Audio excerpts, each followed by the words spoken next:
Oops. How do I get the slideshow? Oh, here we go. Here's the slideshow. And I'm going to be going through the book, Inside Reporting, and just going to kind of go over some of the basic stuff. First, in news writing basics, they're talking about just the facts.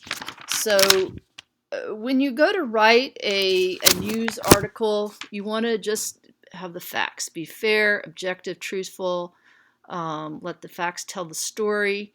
And I thought this was an interesting thing that I pulled from it was example, only 24% of Americans can, my dyslexia is flowing out here. Only 24% of Americans can name two U.S. Supreme Justices, with Ruth Bader Ginsburg and that one Thomas guy that, yes, that, anyway. And then 77% Americans can name two or more Snow White dwarfs. What do you think? So, and how many different kinds of errors does it take to screw up a news story? Let's see, possibly the worst story. Oh, okay. So basically in a news story, you shouldn't have any unsupported opinions. If you're writing a news story, you have to show the facts, like just the facts. Don't say, just for example, let's see, a man crashed into a woman's truck this morning at this intersection. He was really stupid. You don't really say that.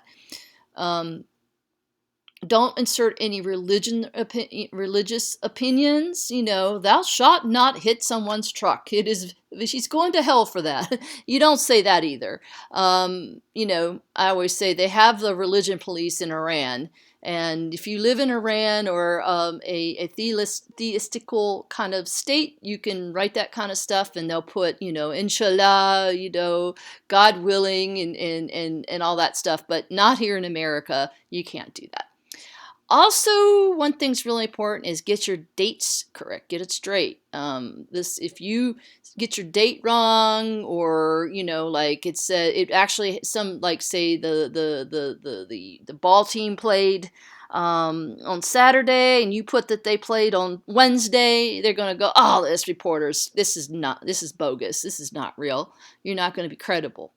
And also, you want to, if you do quote like statistics that backs up your statement, you're going to want to put where did your statistics come from.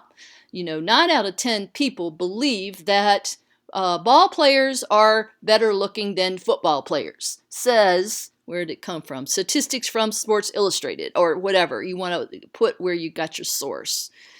Also, a big one. There's something called the style book, which is in the Blackboard that you can look up everything, but your spelling and grammar is very important. Next. So, now that's not to say that you never put any opinion in any story. Here's a little rundown real quick. A news story is going to be more straightforward. In fact, you can look over this. This is in your book, I believe, on page 37, if you want to check out the book.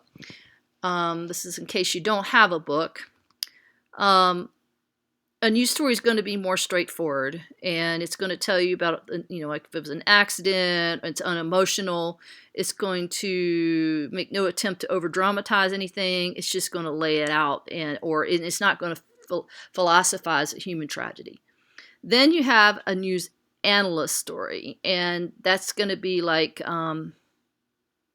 say something about the economy, and it's going to analyze, and there could be some opinions in there, but it's quoted by other people for the story. And then there's sports stories, which I don't know who's into sports here, but that always gets a little juicier. Like they'll have some creative adjectives to describe the player, and they usually put a little colorful spin on it in the sports. A political commentary, which is where I used to work. I used to work for an Arab television station, and so things that we did were in a Middle Eastern type voice, opinion. You have to be truthful and you have to be fair and you have to tell it like it is. But also, there's a difference between a commentary and news. A commentary is stating it's based on facts and it is stating opinion. A movie review is nothing but opinion, and it's a critic where they're stating something about video games or movies, food, anything like that. The 5 W's: who, what, when, and where. And then there's how. Did I miss 1, 2, 3, 4, 5? There's how, but how doesn't always make it in there. The who is usually personal profiles, obituaries, who was involved, who's affected, who's benefited, who's getting screwed. The who angle, it keeps it real. It keeps it something that you can relate to. The what, it's the stuff that you're writing about, disasters, ideas, projects, problems. It gives substance, it gives humanity to the story that you're writing. And then you have when, you have a time guideline. You want to keep the news fresh and immediate, which means we make all of our deadlines. The reporter keeps her eyes on the clock so that you can include the when in every story and so that you finish it on time. Good journalism. Well, why do we need that new law? That's the why. You answer why, the why. Why do we need that new law? And why does this stuff cost so much? And why should we care? That's the big one for any story you tell. I mean, you can read some stories. I know I read stories. I know you probably do, blah, blah, blah, blah, blah. It's like, well, why should I care about this? So, you have to add a human element to stories and make me want to read more. How. The how is not always there, but good reporters also teach. The book has a thing that says something about how to kill a zombie, which is kind of a fun little thing here. And how did the prisoner escape? How do I decorate my dog for Christmas? These are short stories and news briefs. And the how is often omitted to save space, but readers love to read a good how-to story. The inverted pyramid. So this, how did I get all this Dr. Judith Orloff on there? Oh, that's wild. Sorry about that. Okay, well, excuse me, I wrote Dr. Judith Orloff. I don't know how that got there like that. Okay, so the inverted pyramid, it's like an upside down pyramid. So this is the lead, which summarizes the story's most important facts. And then the paragraph adds more details or background, and this paragraph adds more detail, and then more detail, and then more detail. That way, if there's limited space in the paper or the journal that you're writing for, they can like slice off a layer of the pyramid. The other thing is get to the point. So it's really fascinating to read articles from like the 17 around the Revolutionary War period and in between that time, because they're real flowery, and even like I've even read some old newspapers from they say 1898, but I've read some old papers from like the 1920s, 30s, 40s, and they were written very flowery and long sentence and very formal the way they formatted the sentences. But for our book's sake, it says by 1898, papers like the Chicago Times shortened the story. So they had limited space in their papers, and they had to tighten up their stories. So, so the formula lives on as the inverted pyramid.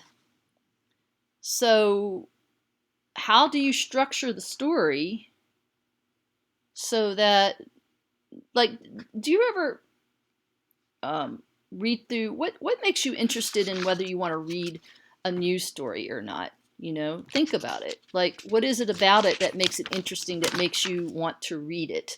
I highly advise that in this class, just definitely during this class, that you look through on our syllabus. We have a list of things to look through: BBC, Time Magazine. just become a readaholic. Every second you get, just pull stuff up and read and see what is it about, dissect it. See what is it about that article that makes it interesting. You know, how did they put that together? Generally, in the first sentence, when you do the structure, you're going to summarize first and explain later. Decide how you're going to stack the facts. Make yourself maybe a rough draft. Just start out writing. The chronological story is not always the best way to tell the story. You tell the story, and if it happens, you're kind of like reading blah, blah. Think about, like I said, think about if you can find a story that looks like that. It's blah, blah, blah, blah, blah. It's more like an accident report. You know, then I fell, then I rolled down the steps, and then the person took my purse. End of story, you know.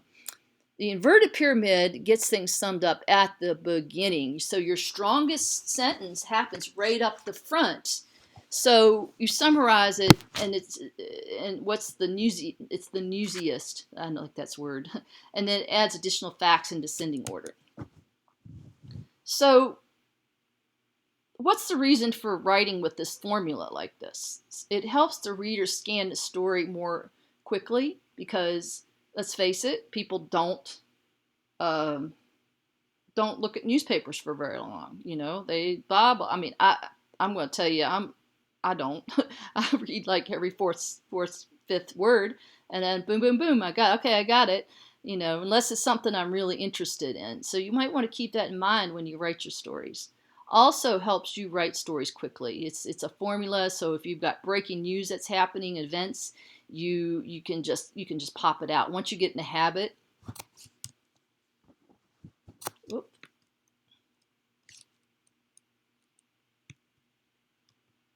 Am I getting this cat? You're getting mixed up. Okay, so here's how the typical news story uses a inverted pyramid. So the lead summarizes the key W's in the story: the who, the what, and the where. And this article is definitely very interesting because they're writing in one sentence paragraphs, one thing. And it's very concise. Like if you took away all the other paragraphs, you would have the world's oldest dog has died in Sakura, Japan at the age of 25 years and 8 months, equal to 125 years. Boom. They've given you all the information that you need to know about the story. If you don't read anymore, you'll just realize that some dog died in Japan, right? But so the second paragraph adds a little more description. And then the third is an affectionate bite about dogs.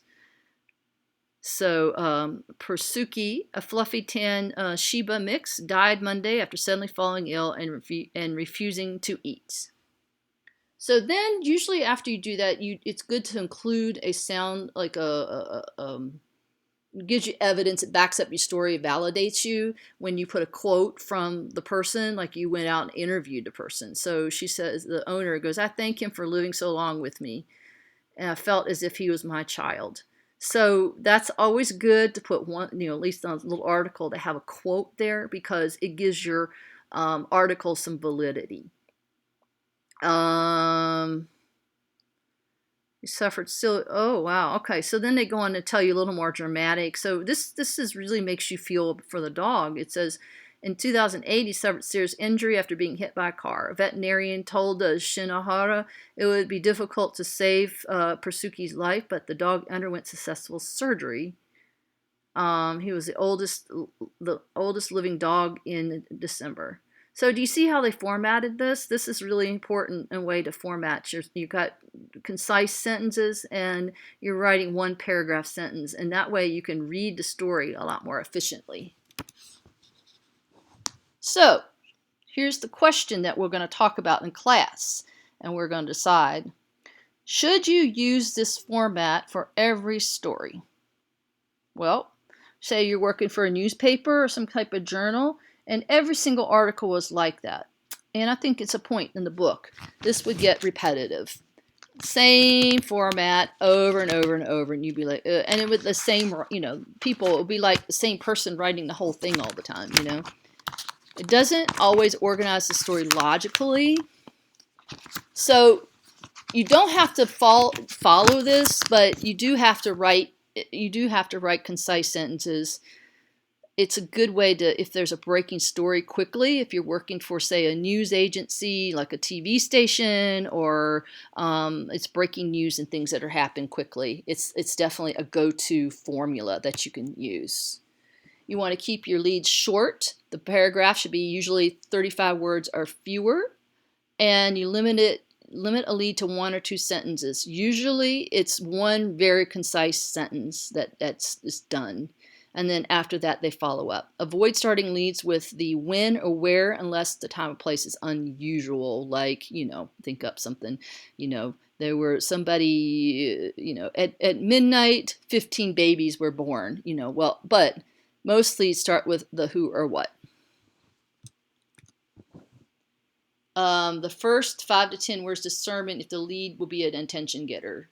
So you really want to think about how you're going to word it. And also, I want to add to this is that the headline, you want to make, think about some, and maybe search this week for articles that have really catchy headlines. Is that what made you read it? Think about it, dissect it. Also remember what makes a better story than the fact that it, remember what happened makes a better story than the fact that it did. So this is all about deadlines they're talking about again. You want to definitely sum it up quickly, and you want to prioritize your 5 W's, which the facts must be in the lead. So vary your sentence lengths. You don't want to just have the same thing over and over. Really think about the structure or how you're putting your story together. Avoid prepositional phrases in a sentence that start with the following: above, about, against, at, on, over. If you look up in the style book that's in the Blackboard, I have that linked, and you can look that up to see if you're using your grammar correctly. And this is on page 60 in your book.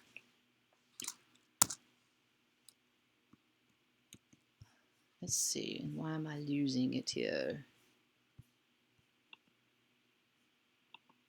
Oh, okay. Okay, so I was just going to go over a few more things here. Beyond the basic leads.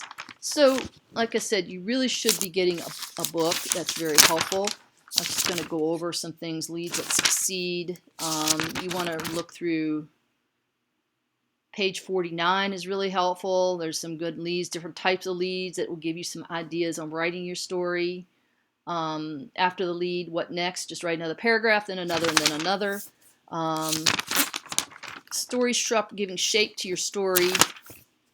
Let's see.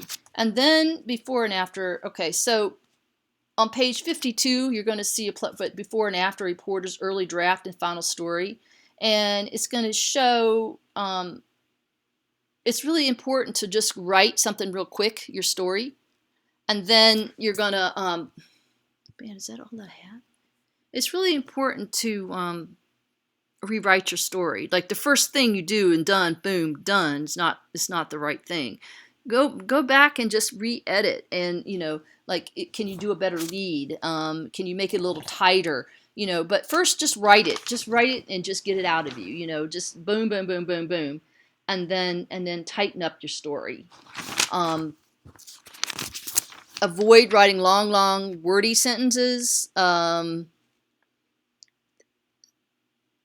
It should be pointed out, and because like I said, we space is tight. They did that in the 18th century, but we stopped doing that.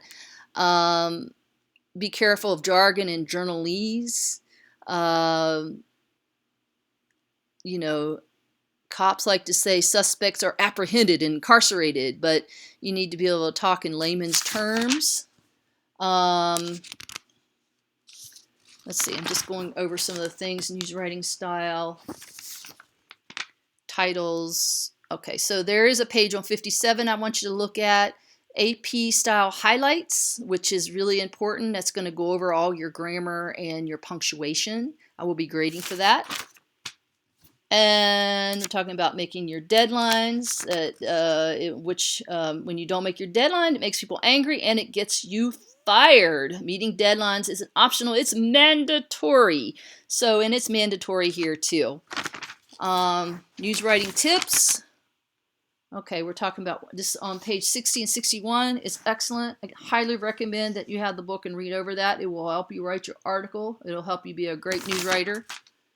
I love this place here. If you could offer one piece of advice to a reporter just starting out, what would it be? It says read voraciously. Find the best reporters and read every word they write. Try to figure out how they do what they do and then incorporate what you want into your own style. Another piece of advice. Take a typing class. Oh my.